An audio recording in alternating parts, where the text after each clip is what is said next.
St. Lucia, this is Open Mic, and we are back to the second segment of our program. Just before we ended, John was highlighting a situation in Trinidad which I think should be quite interesting. Please, John. Yeah. I was talking about the ability to progressively create a culture of investment, and it has to be done over a period of time. Mm-hmm. I believe that one way in which we can probably start, I mean, we have, like for example, the civil servants have been, or will be soon, asking for some increase in their salaries. And possibly a discussion can be engaged in which they look at stock as a means of payment of your wage increase. Yeah. So if the government doesn't have it in cash, then they say to you, well, we converted the shares and you have 1,000 shares in this particular company. Yeah. And that could be the seed which spawns that sort of culture of investment. You see, what has happened, John, over the years is that, I've heard it at all water holes and everywhere else, Oh, government should not be renting a property, they should be building. But I want to tell St. Lucians over and over again, government has no cash. When they build, put up a building, like anybody else, they have to face a financial institution. You have the interest payment, you have the insurance, you have the maintenance. And you know what I mean? And over the years, if we look at most of the government buildings, they're in poor condition because A, they can't find the money to maintain it.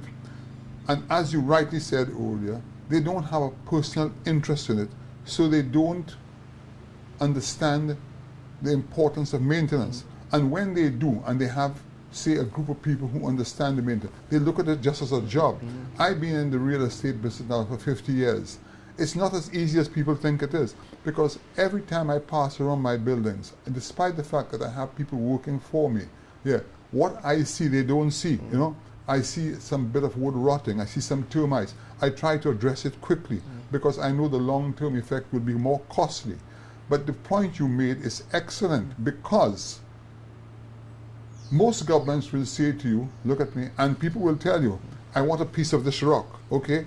I want a spot of land, I want a house. If you have a share, you automatically have a spot in the St. Lucia. And you have something that's growing because the governments will occupy the buildings, they will pay the rent, okay? But what it does, what I like about what you said, can you imagine that we have, I think, pretty close, I think $1.4 billion, am I correct, in our total debt, and whatever it is. Yeah. And imagine, John, if we can get shareholders, I'm just calling a figure, to pay for half or three-quarter that debt in the form of dividends, the interest which we pay into the bank will go to pay the people. That's right. Right? That's right. So you get in the cash, and it frees up the country, because what's going to happen now,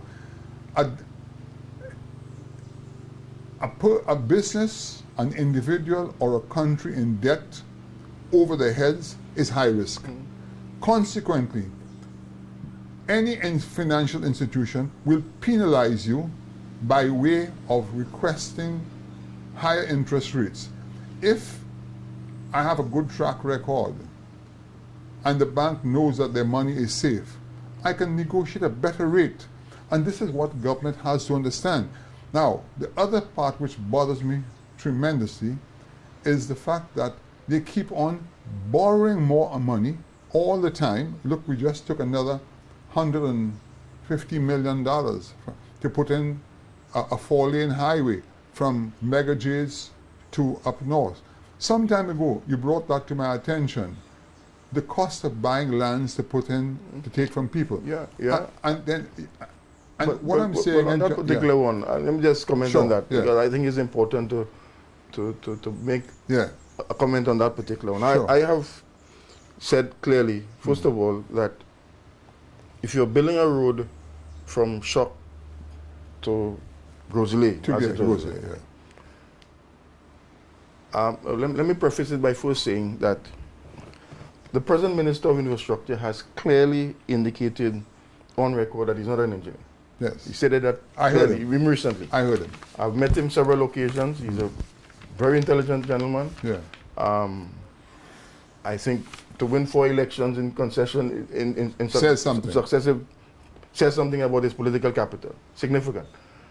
So we have now to move out from the politics and deal with the technical. So somebody would have generated a technical report that he would have read and would have concluded that based on that technical report, there is substance to proceed with this loan, to proceed with this project. Right. So I removed the politics of it, and I'm just dealing now with straight technical issues. Correct. So I'm talking as a civil engineer, Yeah. related to a civil engineering Aspect. of that particular project. Right. I go back to 1994.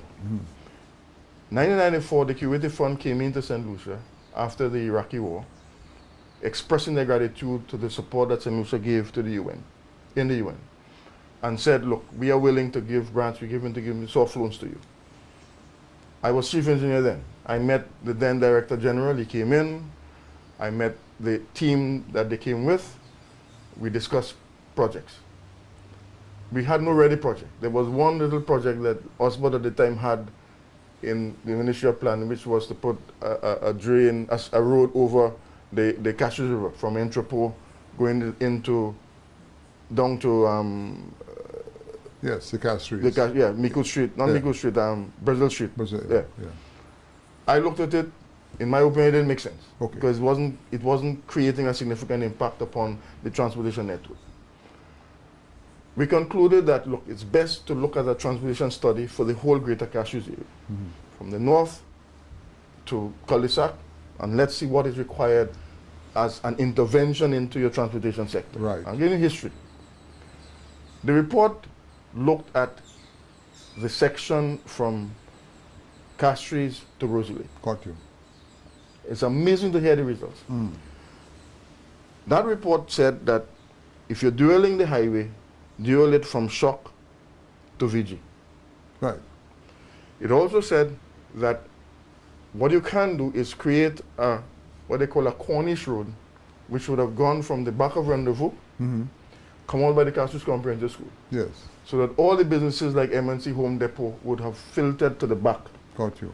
and would have created a sort of a free expressway coming down. Can I just ask you one question? I heard about that. I had a problem with that, and I'll tell you what the problem.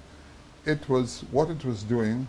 It was compromising our beachfront. Yeah, and that's why it never went through. Okay. Right. Okay, at the time, Dunstan, the Double family had plans for a hotel. Yeah. And in discussion, Sir John Compton felt that, look, we compromising a significant beachfront area, okay, fine. and we will not proceed with that. So what happened after? So the plan was that, okay, we will proceed with this dueling of the carriageway. Importantly, what the study said is that the section from Shock going up to Rosalie should not be expanded because of the fact that that particular road has too many feeder roads. Two conflictual issues. Correct. One is that it is servicing businesses, so it's acting as a service road, and it's acting as a major distribution. That's right, yeah. And you can't have, these are competing uses. Right. That makes sense. And they came up with a solution that, look, it makes more sense to develop the I would call, let's not, although we say back roads, to develop the peripheral roads. I would agree coming with that. from, and they came, I mean, the report has, in fact, some of the routes that were planned, coming from Bonte, shooting across by Vesikri, coming into Corinth, right, going through Balata, and ending up joining up with that road, Union, and going right up to now, the you that know road something, John? In the Prime Minister's decision to borrow the 150 million to do this road, he did indicate that periphery roads would have been addressed to cut down, to give people an alternative. And I tend to agree with you that that money should be spent on those peripheries and leave that road alone. Yeah, because that makes sense. But that's the start. Yes. Then even if you say, okay, for whatever reason, which cannot be substantiated by technical reasons, you will proceed with it. Then the issue comes about what should be the dimensions of that road. Which one, the peripheral road? No, the road going to the north. Oh, the present road. So let's assume that, okay, you have discounted the technical reasons for not building it. And Okay, you say, okay. you're going ahead for whatever reason, we're going ahead and build the road. The next question you have to ask yourself is, okay, what should I build this road? What standards should I build this road to?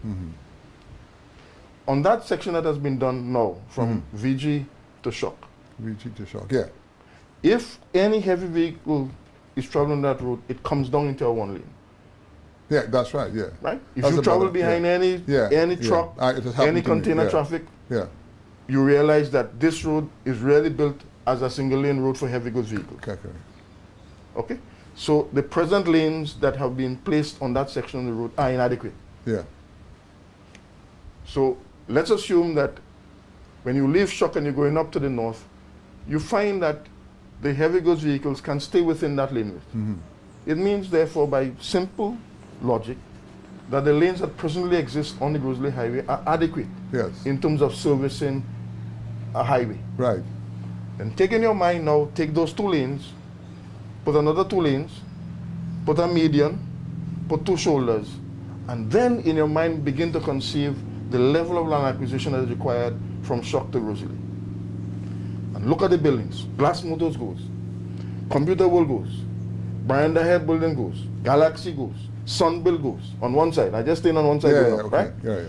And on the other side, you have significant houses that will be lost in the process. So every structure, every single structure, from Shock to Rosalie, on both sides of the road, are affected in the process. Got you. Right? Yeah. Billions of dollars in land acquisition. John, we've just got to the end of the second segment of our first program. This is Open Mic, and we'll be right back.